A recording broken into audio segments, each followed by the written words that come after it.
evening all.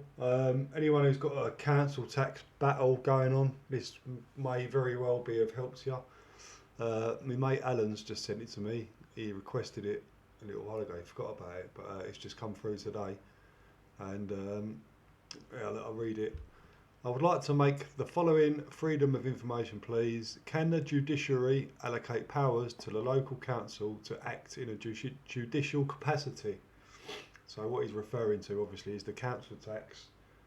When they have their own courtroom and their own judges, they issue their own summons, which breaches the Local Government Act 1888, blah, blah. Anyway, but they seem to think they're allowed to do it. Anyway, this is the answer.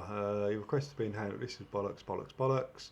The Ministry of Justice does not hold any information in the scope of your request. This is because the judiciary cannot allocate powers to a local council to act in a judicial capacity. So what they're doing is fucking wrong. So it's just more evidence. Separation of powers is an underlying constitutional principle in the UK, which differentiates between the judiciary, the executive and the legislative.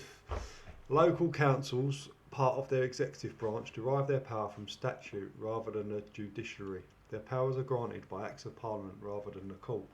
The judiciary can, however, review the decisions of the executive, including local councils, as a part of a process called judicial review. This is a tool that exists to examine the legality of decisions made by public bodies, but cannot allow these bodies to take on judicial authority themselves. Right, so long story short, they're not allowed to send out fucking summonses. They're not allowed to have their own court. It's all a fucking big scam. Excuse my French. Yeah, I just thought I'd share that with you. I've put that on my website. Look, peoplepower2023.co.uk proof page. It's at near the bottom. I've put a few other things on here that might be helpful.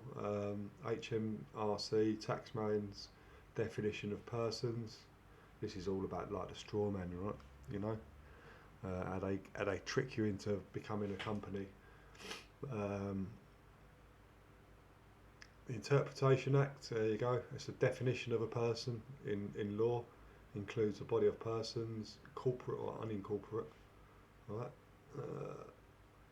How can you make a definition of person? Oh well, a person in exclamation marks includes a body of persons, corporate or unincorporate. And again, this is the